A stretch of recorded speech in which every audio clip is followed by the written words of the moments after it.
Welcome to the Aledo Bearcats Coaches Show podcast, a presentation of Rio Country 92.1 Hank FM. Live from Boo Rays of New Orleans and Hudson Oaks, the Aledo Bearcats Coaches Show podcast is brought to you by H5 Sports Barn in Aledo and Hiley Mazda of Fort Worth. And now, with head coach Robby Jones, here's the voice of the Bearcats, Kevin Lonnquist.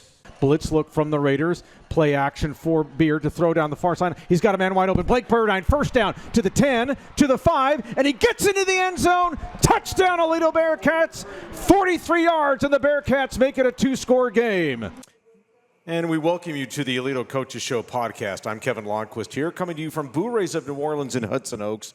They also have locations in Lake Worth and Crowley. Of course, Boo Rays celebrating its 20th anniversary being here in the Westoplex area. And we also want to recognize our presenting sponsors, H5 Sports Barn in Aledo and Hiley Mazda of Fort Worth. Unfortunately, the Bearcats season is over following their 31-21 loss to Denton Ryan in the 5A Division I Region I Championship. Bearcats end their season at 12-2. The all-time series with Ryan also even now at 3-3. A reminder that the podcast will continue next week with the basketball coaches. That'll be with the boys coach Brian Blackburn and the girls coach Donnie Potts. And then we will have a 3-week break when we will resume on January the 13th. Our first segment, we will be joined by Aledo head coach Robby Jones. And then in our second segment, we will be joined by senior receiver Blake Burdine. All right, Coach, first off, never easy for a season to end. But when you gathered your team around after the post-game handshake, what was your message to them? You know, we just talked, that, things don't always work out the way we want them to, and that's what happened the other night. We started off the game great. Mm-hmm. And then we allowed Denton Ryan to get on a roll there in the fourth quarter. And, the whole momentum of the game went with them. And, we just couldn't make a play to stop that momentum. And things didn't work for us, and we said, it's tough. We don't like losing. It's not something that we were planning on doing. And it's just, a difficult situation, Sure. Trying to comfort the kids and, told them that we loved them. And then, if anything ever comes up and they need us, to let us know, and we'll be there for them. Now, obviously, navigating the weather, the rain started to move in the middle of the first quarter. Then it just picked up and kept going pretty much for the duration of the second half. But you got what you wanted out of the first half. You were up 14-10, enough plays in the running game to kind of keep things balanced. Gavin also got off to a hot start. Then you also held them on a short field goal on their second possession after they scored a touchdown on their first. Then several punts. So, you had to like it the way things were going, the way things were flowing in that first half. Yeah, it was good. The end of the half, we were getting the ball back. And, if we were going to get it in a good enough field position, we were going to try to go get some more points on the board real quick. The problem was, we got a holding penalty on the punt, which backed us up into a bad, field situation. Right. So we were trying to see if we could get, out of the bad field position early on in that drive, and they were calling timeouts because, right. They knew, if they could get us into a punting situation, that then they were going to have a great opportunity to score right before half. But we were able to get it off of, out from their red zone, right. And then made a few plays, but then we got another penalty that backed us up, and, it was, disappointing that we weren't able to go get some points right there. But, and that's why I said, a couple of penalties right there, just what basically killed that opportunity. Sure.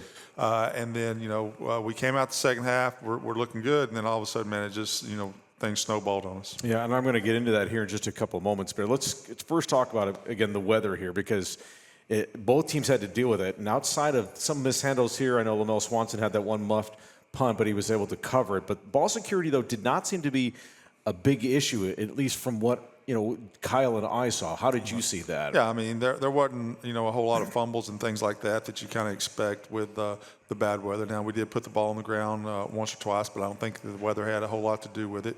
But it was just, bad conditions, but both teams were having to fight through that. Right. Okay, so let's get back to the game. And, of course, what you discussed, too, this was about momentum because you had just taken that 43-yard touchdown pass from Gavin to Blake, and then you're up 21-10, and then on their first offensive play, they lose 5 yards, and then, poof, the 80-yard touchdown pass to Trayvon Reynolds.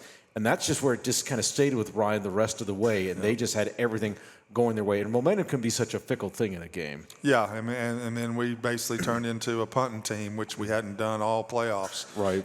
So yeah, and that's been kind of the MO with Denton Ryan is they get a little momentum going, and they're very tough to stop once they get that momentum going. We were able to stop that momentum right before half the first time we played them, and then didn't let them get on a run like that. But, they got on that run, and then, we just couldn't do anything to stop it.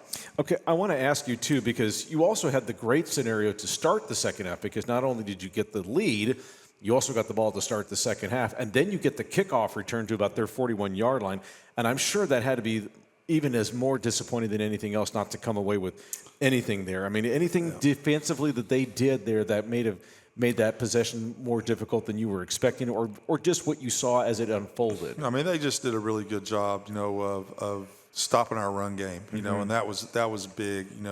I think that was the fewest yards rushing we've had in about 20 years. Yeah. And that was a big key in the game is them being able to stop our run game, and that was disheartening. And I haven't even gone and watched the video yet. I'm gonna have to make myself go do it.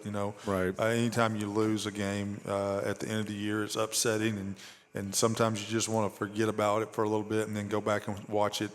And that's kind of the state I'm in right now. I haven't watched the game yet. Okay. So, and that's what we're talking about here, because they were over 200 yards. I think the Deacon had 33 for you guys, and I think you were minus territory in the second half. Is it just a matter of just they were able to get – I know you have to look at the film here, but just in real time, did it just seem like they were able to plug gaps and that they just couldn't get – your line couldn't get creases there for you all, or what do you think it might have been? We were missing blocks. Yeah.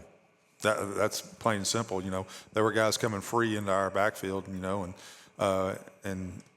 we weren't doing a very good job of maintaining our blocks. Okay.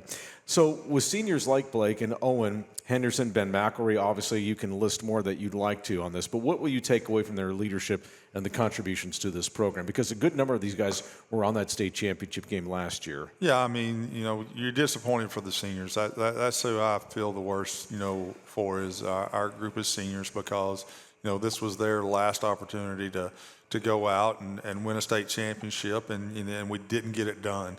And, I feel like I failed them as a coach. We failed them as a coaching staff, and we, just, feel bad for those guys. And we, wish we could have done something, in the game to change the path and come out on top. All right, so let's look ahead to 2025, because there's always going to be a lot of excitement about the offseason. You guys are going to start your offseason, next week, or how soon will you all start? Tomorrow. Okay, so your offseason will start that quickly. And so let's start with what you've got coming back on this offense. Obviously, Gavin Beard is returning. Caden Finley is coming back at receiver, as well as Jamal Hollister. So he's going to have another year just kind of getting more in tune with the passing game there. Caden Wingfield's coming back in your backfield. And you should have another running back ready to go if he's all the way back from his knee injury, in Jeremiah Johnson. And so, and then, of course, you've got several on your offensive line, leading, with Amari Dinbo. But so you have to like a lot of these pieces that are coming back. Then it's just going to be a matter of just finding what other guys can fit what other spots there. Yeah, I mean, and then you have Brady Powell, another running back that's shown that he can, get the job done. So, we've got some guys coming in, that can run the football. Then you also, didn't mention Bain Martin, as another receiver. So, we've got a lot of pieces to the puzzle that are there. We just got to, plug everybody into the right spot, and get better than what we were this year, because at the same time that we got a lot coming back, you look over to the other side of the field, Denton Ryan's got a lot coming back as well. Right. I believe they're bringing back 6 and 6 on, both sides of their football. So, okay. And then what do you want to see off-season development-wise, work habit-wise from Gavin Beard? I'd like to see some leadership, of him leading the guys in the right direction. That's one of the things that we need to make sure that we're developing is, leaders in that senior group and those senior leaders, pushing their teammates to make sure that they are there and doing the things that are expected within the program. And, we just need to have a really, really good, solid offseason. A lot of focus on attention to detail, some things that maybe we need to get corrected from last year that we didn't do as well. And, just see those guys lead the team. Mm-hmm. All right, so let's talk about defensively, because you're going to have your defensive ends coming back, and Carson Dempsey and Cooper Cyphers. All of your front four is coming back. Obviously, Timon Meeks will be back as well. I know I'm going to be missing a couple of names here. Decker. Decker Sanders is coming back, and then you'll need to fill out that 2D because all those backups are going to be gone after this group. And then, in your secondary, you have Lamell Swanson coming back, Cameron Hall, Alex Patton, and Alex got a lot of playing time this year. So there's a lot of good pieces coming back as far as your defensive side of the football is concerned. Yeah, I mean, we feel pretty good about both sides of the ball. We got a lot of guys coming back. You mentioned Alex Patton. We also, we got to get Jordan Hall back. We had Jordan up as a freshman on the varsity this year. Right. He got the knee injury, but we need to get him healthy, and we feel like we're going to have a good, solid secondary. The question mark is going to be, filling in the two linebacker spots because, we have Chase Wilburn, but then now we got to find who are those other two linebackers. And I was going to ask you about that. You bring up a good point by both losing Owen Henderson and then Ben McElroy. What's going to be the job description and the skill set you're going to need to look for in those two positions, and do you think you got some candidates, or is that still kind of a work in progress? I mean, we've got some guys, that are program guys that can go in and play those spots. We just got to figure out which one of those guys will do exactly what they need to do. Guys that'll be in the right place, guys that know the position, and guys that can go make plays for us. That's the main thing, is making the plays. Okay, and then finally, I'm going to ask you a little bit about maybe some guys on the lower level teams. There are two JV squads or the two freshman teams, the guys that you feel like might have a chance to make this jump to the varsity level. Of course, there's a long way to go between now and the start of the season, which will be late August against Denton Geyer. But is there anyone that you can kind of maybe give a preview to who you think has an opportunity to do something? Well, if you're looking at the linebacker spot, we had some linebackers kind of go down. Some of our starting JV linebackers got hurt during the year. Max Foreman is one. Max broke his leg late in the season. We were planning on him coming up and maybe doing some special teams and things like that during the playoffs. Then JoJo Cooper is another one. JoJo hurt his shoulder back in the Ryan JV game and has been in and out of the hospital with an infection. And so we're hoping to get him back and get him back healthy. Then you also have Caden Weaver was another really good JV linebacker for us, and he came up and he was a backup on some of the special teams during the playoffs. And then we had some junior linebackers that played on some JV. Ethan Pickett, one of them. Jamel Hollister, Jamal's brother. And then we saw a little bit of Rylan Haley. Rylan's a little undersized. We need to get a little more weight on Rylan, but he did a really good job backing up Ben this year. So we got guys, that are there, and there were others on the varsity as well. But we just got to figure out the right combination of those guys because do we leave Chase where he is, or do we move Chase to a different spot is the thing. Okay, and so I was going to ask you, and of course I don't want you to unveil the secret sauce here, but that everyone talks about this very demanding off-season program. If you can speak to maybe the generalities of what those expectations are for those players to go through that, because that's really the foundation of how you're able to make these deep playoff runs year after year. Just kind of give folks maybe what that kind of looks like. Yeah, I mean, we try to put our kids into difficult situations so that they can overcome those situations, in the off-season program, and then basically, when you get into a big-time game, they're used to overcoming obstacles, used to overcoming tough, okay, and all those things. So we try to make it tough on them. We're going to lift a lot of weights. That's what we start off the off-season program with. A lot of the teams that we're going to play, early in the season, they've already been in the weight room for 4 weeks. And so we're going to try to catch up a little bit in the weight room. But then, the big part of it is getting them out on the track. We get all of our guys out on the track and we get them running because we got to develop speed. Most of our guys aren't blessed with just natural speed. So we got to go out and we got to develop, the speed. And we develop a whole team speed by doing that. And and then there's other things that go along with the off-season program. You got the mat drills, you got, the speed ladders, and then, some other agility drills and things of that nature. But, it's not a whole lot different than what other people do. It's just we we get our kids to do it. You know, our kids, you know, have the high expectations of themselves. They know they got to get up and do it. You know, so they're going to get up there. They're going to run the track early in the morning. Then they're going to go to off season. They're going to lift the weights, and then if they're not going to baseball or something like that, then they're going to also get an extra lift in with the powerlifting program. How many players would you say throughout the program that are going through track? You know, again, we can talk about, you know, JV track and that sort of thing, but between sub-varsity track and the senior track, what do you see there, number of kids who will do it? Yeah, we normally have between 120 and 140 kids at every track practice. Wow. Yeah, which, you know, is a lot. So, you know, it's not ideal if you're a true track person, you know, where you're just wanting to focus in on your 12 guys or something like that. Right. You know, we're out there getting a lot of guys, a lot of running in. And we'll break up into different groups. You know, we'll have, you know, our main group where, okay, these guys actually have a chance to go run in a track meet. And we'll have that group out on the track, you know, and another group on the opposite side of the track. Now they're all doing the same workout, but, you know, we're trying to push those guys that are actually going to go run in the track meet a little bit harder.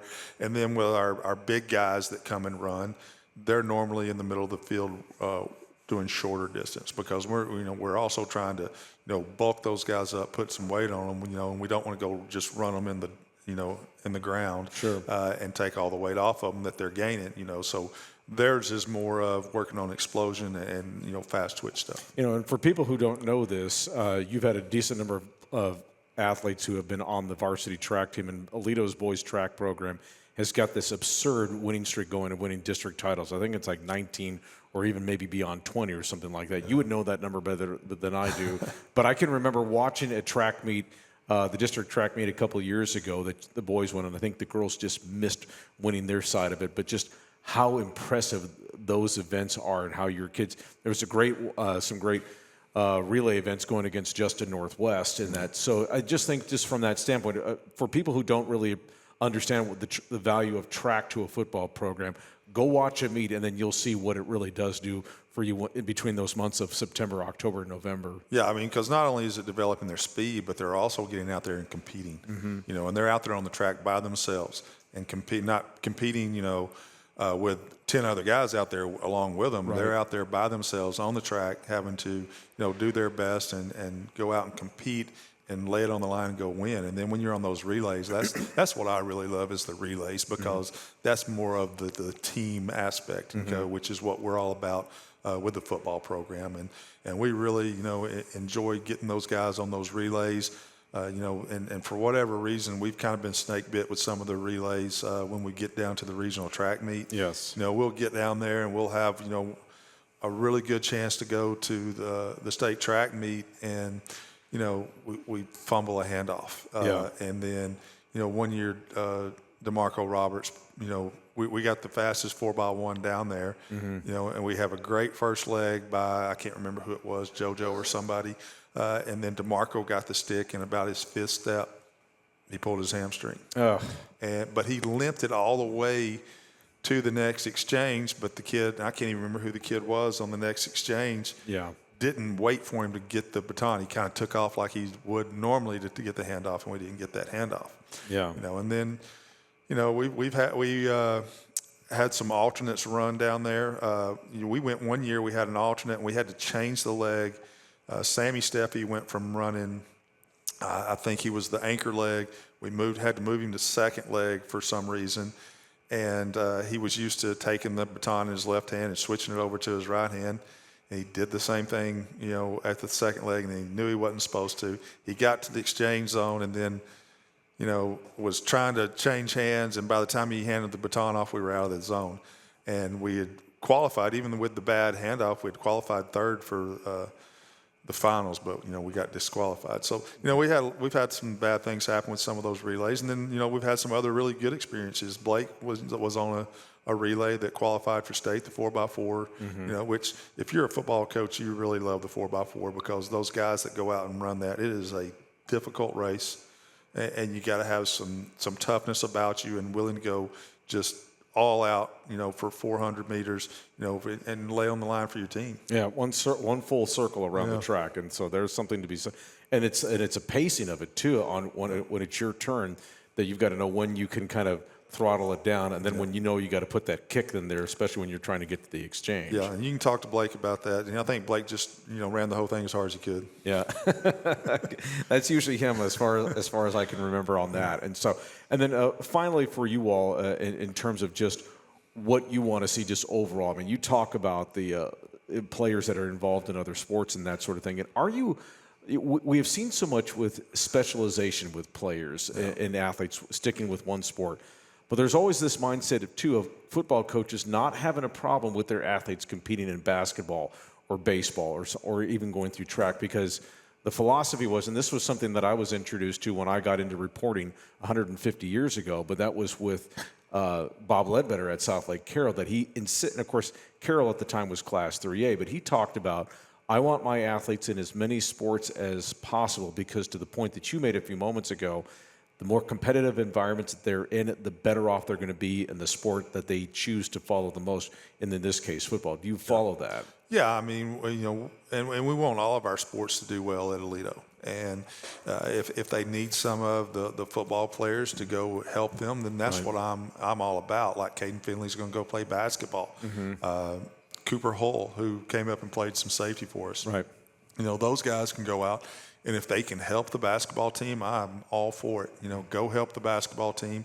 As long as you're out there competing and helping them, then get out there and get after it, and then, on the same line, then, we've added wrestling the last few years, and we've had some of our guys go wrestle. We encourage, some of them to go do it because we thought it would help them. But, we also, like them in the weight room getting big. Sure.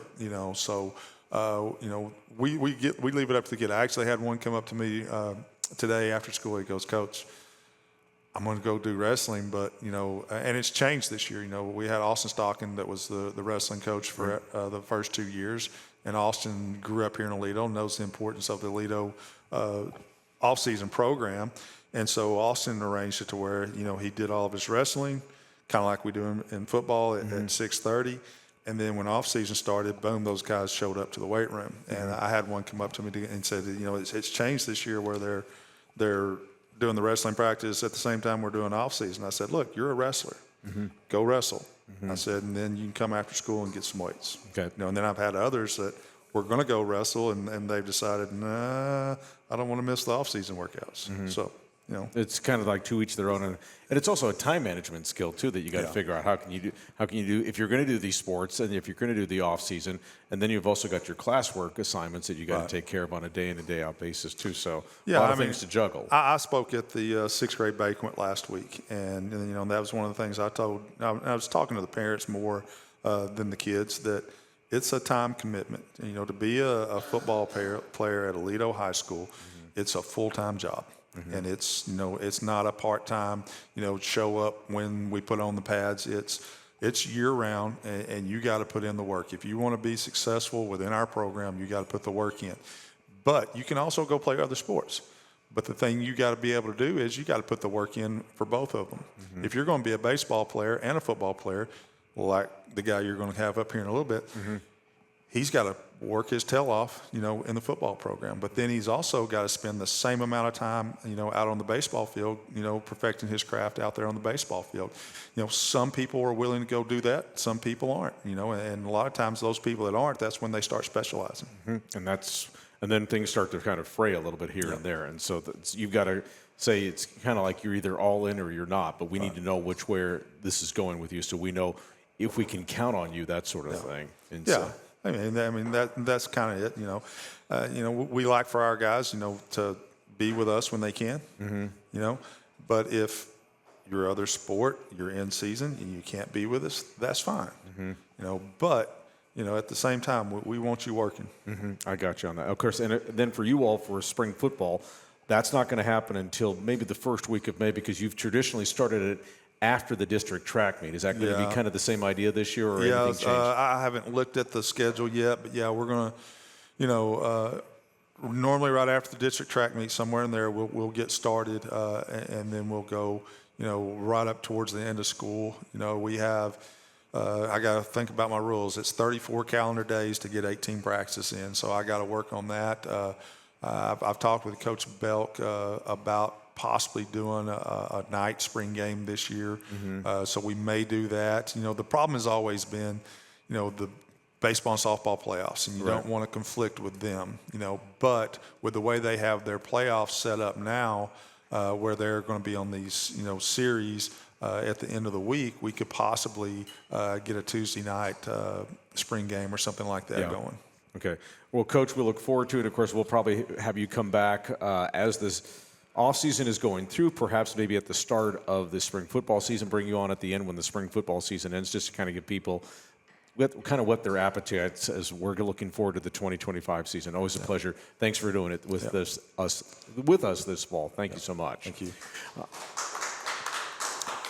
And we want to remind you that this podcast is brought to you by H5 Sports Barn. H5 Sports Barn and Knife Physio and Performance can help unlock your athletic potential and elevate your game like the Aledo Bearcats. With expert sports physical therapy, tailored recovery plans, and top-notch sports performance training, H5 Sports Barn, proud supporters of the Aledo Bearcats.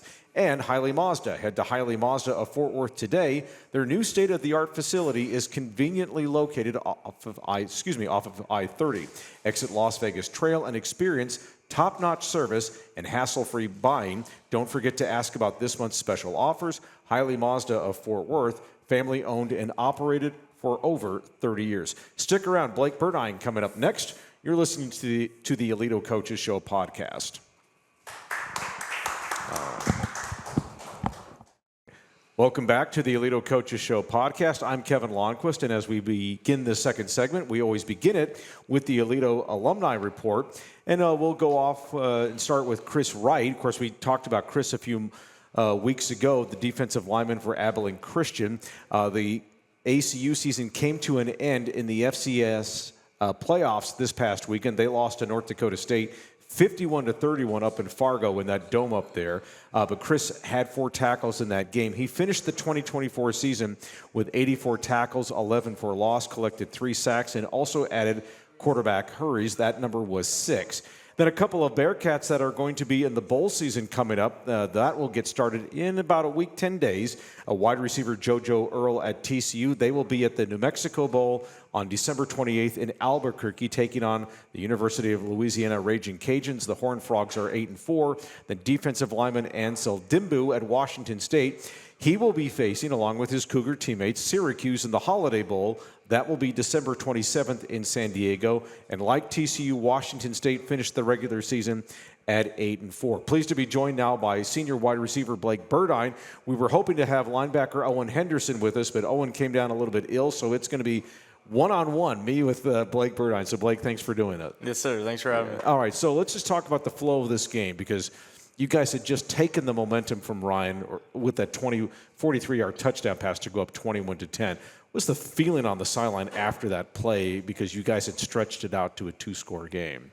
We were excited, but one of Coach Jones' sayings that he always says is we can't get too high or too low, and I think in that moment, the offense, at least, we got a little too high and complacent, and it came back to cost us. Okay, and then 2 plays later, and here's the interesting thing, right before they went 80 yards on 2 plays later, but that on that previous play, you guys had just pushed them back for a 5-yard loss. Cooper Cyphers did a great job of pushing that play off to the Ryan sideline there. So here it is, all the momentum is going there. When they score on that Reynolds 80-yard touchdown pass, could you feel it slipping away from you guys, at least from a momentum side? Or what was kind of the reaction from that play? We were all just locking in, trying to get prepared to go back out there because, like I said, we got too high and emotional, and so we were all a little out of breath. And then we all realized that we were about to go back out there. So we all kind of had to reel it back in, and, we did our best. We left it all out there, but just didn't work out. Let's talk a little bit about just playing through the conditions. It's one thing to be a coach on the sideline having to deal with it, but what was it like to play through that? I mean, it's not fun, but you can't make excuses because it's not fun for the other team either. Mm-hmm. And in a game like that, you need to establish the ground game, and we just really couldn't get anything going on the ground. And then late in the game, when the receivers needed to make the big plays, we didn't. And so we left it all out there, but in the end, we just couldn't come out with the win. Was it a slick ball? Was it a heavy ball? Or how was it to just navigate it? Even talk about it, what it was when you caught that touchdown pass. It was super slick. All the coaches were they were telling us that if your gloves are slick, take them off. So you can see on my touchdown, I didn't have my gloves on. I took them off. The ball was super slick. It was almost easier to catch it over the shoulder than a ball right at you. And so, I mean, it was hard, but it was hard for Denton Ryan too. Was it heavy though? I mean, because I know the officiating crew out of Dallas was trying to was trying to wipe it down, and then you guys were shuttling footballs in and out on the sideline there. But was it heavy at all, or was it just feel the same? I didn't feel a difference in weight. It was just super slick and hard to hold on to. So they really emphasized ball security. Okay, so let's talk about the 43-yard touchdown pass. What'd you see on that? So they were lined up in man, and then once I saw me and Finley switched, and Finley goes over the top, and I saw the safety go under Finley, so I knew I'd have leverage. And then Gavin got the ball out early, gave me time to make a move on the safety coming across to make the tackle. So it was a good ball by him, and I just cut back, got in the end zone. And it was fun. It was a good play. Yeah, for sure. I think it was a third down play as well for you guys. And so for you look at that, by the way, one stat, and I said this on the air, but we kind of had an out-of-whack stat. And I think that I'm not sure how it finished for the year because we didn't get the final numbers yet. But coming into this game, your yards per catch average was higher than Caden's by like 0.5 of a yard. I don't know if you knew that or not, but it was like 19.3, and Caden was 18.7 or something like that. So you kind of get bragging rights on him for that. 100% off to hold that over his head. Exactly. You better, too. And so on that. So just take us through your experience of being an Aledo Bearcat, what this was like for you over these 2 years. I know you had to deal with some injuries. You talked about your back situation last year, and, of course, you still were trying to get through it once this season got going. But just kind of take everyone through what it's like to go through the grind of a season because you basically played 30 games the last 2 years. If you buy into the program, it's awesome. It's worth it. It's not something everybody gets to do, play football late into December every year, but it's super awesome. If I could go back and do it again, I would do it with the same group of guys. They were all super special. We woke up early mornings when nobody wanted to be there and just grinded it out, sweated it out. So being a Bearcat's super fun. I think just 2 words that define being a Bearcat are attitude and hard work. You got to show up and you got to embrace the suck. I mean, the truth is it sucks, but if you embrace it and buy into the program and what the coaches are telling you, then I mean you'll get success every time. Is that something that you feel like you and a lot of the other seniors, even maybe you even say it to the juniors, but do you think that's a message you have to even share with guys that are on the freshman teams or sophomores on the JVs or even those kids that you might interact with at any time at the middle schools that are working their way through the program? The coaches coach us hard, and I think we need to be able to be coached hard because that's what good teams do. And you can tell the freshmen the mentality of a Bearcat, but as they mature and as they see what the guys above them are doing, then they buy into the program too and they get it. What do you think you learned about yourself just as a player, your development? Let's start with the opener last year to where it finishes this past Saturday against Ryan. What do you think you learned as a player just in your growth? I mean, I think I proved that I can play with the best. I just trusted my coaches. All you have to do, you have to, like I said, buy into the program, work hard. This program will get you right, and you just have to trust the coaches, and I'm super grateful for all of them. But it was super fun. I overcame a lot of adversity with my back last year, and I had a lot of great guys before me, even guys not at my position like Haas set a great example for how I should go about playing football and showing up at practice every day, giving it my all. And so I'm really grateful to be able to look up to those guys, and it was a great opportunity for me. And you still get to play as an Aledo Bearcat the baseball season, and I'm sure those those preseason workouts, if they're not getting started, they should be starting 1st of January. So what are you doing right now since the football season just ended? So what are you doing in terms of perhaps just starting to make some early preparations for the baseball season? I'm going to lift with my brother Brooks in 7th period, and then 8th period we're going to throw and hit to try and get my arm in shape. And so, yeah, pretty much just simple. I'm going to lift and throw and hit as much as I can with Brooks and get ready for the season. And I would think, too, that you feel like this maybe is a redemption season for you because you missed so much time last year with the back injury. I know last year, because I can remember this, I think it was maybe the last game of the regular season or maybe it was in the playoffs that you actually came in as a pinch runner. But just what is this offseason going to be like and just the expectations because of what you didn't have the opportunity to do last year? I'm going to work super hard because there was a lot of prayers for health throughout the football season so I could have a full baseball season unlike last year. And God answered those prayers, and so now I'm going to make the most of it. Okay, and you're going to mix in track. Is that still the case, or what are you going to do? I think I'm just going to stick with baseball. Okay, all right. So you're gonna leave the relay teams behind then, huh? Yes, sir. Okay, gotcha. It's okay. So let's just talk a little bit about trying to play football at the collegiate level. What are your aspirations there? Have you talked to any schools, and just what's that process been like for you? I'm getting some looks from some schools, but I've made it clear that I'm willing to walk on. I just want to go somewhere and plant roots. I'm not really interested in leaving a school. I want to go somewhere and make a name for myself and leave a legacy. Do you have any particular schools in mind that you would like to maybe walk on to? I mean, I'm sure your dad obviously had a great career at TCU, but any other places if it's not TCU? I don't really know. I've got some options, but I'm kind of just leaving my options open, trying to find the right place, just talking to my family about it, trying to really hone in on the right choice. I mean, you've got several months in front of you on that too, and of course, if it's the lower schools, like perhaps like a West Texas A&M or a Midwestern State or an Abilene Christian, of course, Abilene Christian's program pretty good there too. But when you look at those opportunities versus walk-on, I've seen it a lot too in the years that I used to do recruiting, where guys would look at Division II offers, but feel like if I want to really get a great education, I might go to a four-year school like a TCU or ACU or something like that. I would imagine that's going to have to be part of your evaluation process. I just want to play somewhere, and if it comes down to going to a nice school for a good education and walking on, and then if I don't make a team, I get a good 4 years of college and a good education, then so be it. I really just want to go somewhere and plant down roots. All right. And then for baseball, what are your expectations? Let's just get back to that real quickly about what you hope to do with this team, because I understand too that there are a few new players that moved in to Coach Berry's program too, so the expectations are pretty high for this year from what it sounds like. They're high every year, but you know what I mean. Yes, sir. Coach Berry pulled me and my brother aside and said, this year we got a chance. We just got to lead the way. And so I'm super excited for the baseball season. It'll be fun, and excited for the opportunities that might come in front of me after the baseball season. All righty, sir. Listen, always a pleasure to see you again. We wish you nothing but the best, and I'll see you during the baseball season once we get going in February on that. Give it up for Blake Burdine here. And finally, we want to remind you that this Aledo podcast is brought to you by H5 Sports Barn. H5 Sports Barn and Knife Physio and Performance can help unlock your athletic potential and elevate your game like the Aledo Bearcats with expert sports physical therapy, tailored recovery plans, and top-notch sports performance training. H5 Sports Barn, proud supporters of the Aledo Bearcats. And Hiley Mazda. Head to Hiley Mazda of Fort Worth today. Their new state-of-the-art facility is conveniently located just off of I-30. Exit Las Vegas Trail and experience top-notch service and hassle-free buying. Don't forget to ask about this month's special offers. Hiley Mazda of Fort Worth, family-owned and operated for more than 30 years. One more podcast before we say goodbye to 2024.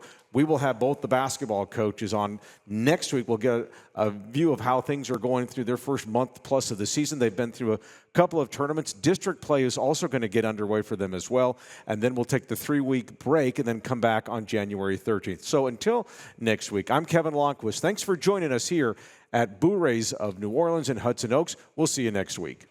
Thanks for listening to the Aledo Coaches Show podcast, brought to you by H5 Sports Barn in Aledo and Hiley Mazda of Fort Worth, with Bearcats head coach Robby Jones and the voice of the Bearcats, Kevin Lonnquist. Please like and subscribe to this podcast and tell a friend. You're also welcome to join us every Monday night at 7 from Bourrées of New Orleans in Hudson Oaks. And then listen to every Aledo Bearcats game, home and away, live on Real Country 92.1 Hank FM, on the free 92.1 Hank FM app, or online at 921hankfm.com.